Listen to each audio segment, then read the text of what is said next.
বেগুন ভাজা তো অনেক খেলেন, বাসায় শুধু একবার এই বেগুন ভাজাটা ট্রাই করে দেখেন। প্রতিদিনের মেনুতে আপনাদের এই বেগুন ভাজাটা রাখতে ইচ্ছা করবে, কারণ এটা হচ্ছে এমন একটা বেগুন ভাজা যেই বেগুন ভাজা দিয়ে ভাত খেলে মাছ মাংস থেকেও অনেক বেশি মজা লাগে। বাই দ্য ওয়ে, আজকের রেসিপিটা হচ্ছে আমার নানুর হাতের রেসিপি। ওনার এই বেগুন ভাজাটা এত মজা হয়, আমি যখন স্কুল থেকে আসতাম নানুকে বলতাম, নানু আমার জন্য বেগুন ভাজাটা করো। নানু সবসময় আমার জন্য এই বেগুন ভাজাটা করে রাখো যেদিন আমি নানুকে বলতাম। তো চলো তাহলে কথা না বাড়িয়ে আমরা রেসিপিতে ফিরে যাই। প্রথমে যেটা করতে হবে, বেগুনগুলোকে লবণ মরিচ হলুদ দিয়ে মাখিয়ে রাখতে হবে। মাখানোর পরপরই এটাকে ভেজে ফেলা হবে।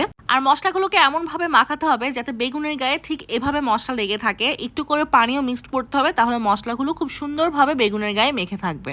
এরপর এক এক করে তেলে নানু বেগুনগুলো দিয়ে দিচ্ছে। আর বেগুনগুলো না একটু মোটা করে কাটতে হবে, তাহলে বেগুনগুলো ভাঙবে না, খেতেও ভাল লাগবে। তবে আমি যেটা করি, বেগুনগুলোকে একটু পাতলা করে ফেলি। নানু যখন বেগুন ভাজাটা করে, নানু বেগুনটাকে আরো ভারী করে কাটে, মানে বেগুনটা তখন ভাঙে না, ভেতরেও সব মশলা ঢুকে, খেতে অনেক বেশি অমৃত লাগে। তো সেই সাথে আমি চিংড়িটাকে রেডি করে নিচ্ছিলাম। চিংড়িটাকে রেডি করার জন্য আমি হলুদ লবণ মরিচ দিয়ে মাখিয়ে নিচ্ছিলাম। পাশের চুলায় আমি চিংড়িটা করে ফেলবো ভেবেছিলাম, কিন্তু নানু বললো যেই তেলে বেগুনটাকে ভাজা করেছি সেই তেলে আমি চিংড়িটা রেডি করব। তো চিংড়িটাকে রেডি করার জন্য প্রথমে পেঁয়াজ কাঁচামরিচ টমেটো দেওয়ার পর চিংড়িটাকে দিয়ে ফেলা হয়। এরপর মশলার জন্য নানু ইউজ করেছে ধনিয়া গুঁড়া, জিরা গুঁড়া, হলুদ মরিচ, সাথে একটু করে গরম মশলা। গরম মশলাটা অবশ্যই দেওয়ার চেষ্টা করবা, কারণ গরম মশলা দিলে এটার প্রপার একটা টেস্ট আসে, না হলে কিন্তু ভালো আসে না টেস্ট। আর বেগুনটাকে যে মাখিয়ে রাখে ওখান থেকে যে পানিটা বের হয় সেই পানিটাও নানু দিয়ে দেয়। এরপর চিংড়িটাকে অনেকক্ষণ কষানোর পর যখন তেল উঠে আসে ওই পর্যায়ে গিয়ে নানু বেগুনগুলো দিয়ে দেয়। ট্রাস্ট মি,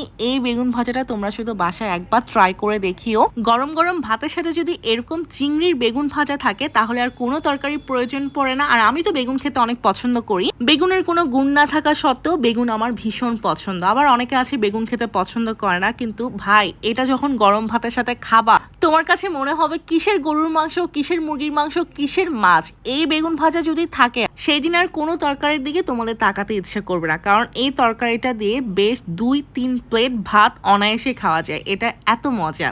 আর যারা বেগুন খেতে পছন্দ করে তারা তো বাসায় রেসিপিটা অবশ্যই ট্রাই করবে, আর আমাকে অবশ্যই জানাবা। তোমরা যখন আমাকে ইনবক্সে এসে বলো আপু তোমার ওই রেসিপিটা ট্রাই করেছি, অনেক অনেক মজা হয়েছে, তখন আমার সত্যি অনেক ভালো লাগে। কারণ আমি তোমাদের সাথে অত বেশি রান্নার রেসিপি শেয়ার না করার সত্ত্বেও যেগুলো আমি ডেইলি ব্লগে দেখাই তোমরা ওগুলোই ট্রাই করো আর তোমাদের কাছে অনেক মজা লাগে। তো সেটা শুনে আমার অনেক ভালো লাগে। তো সেদিনের দুপুরে বেশ মজা করে অনেক দিন পর আমি এটা সেদিন খেয়েছি, আমার অনেক ভালো লেগেছে।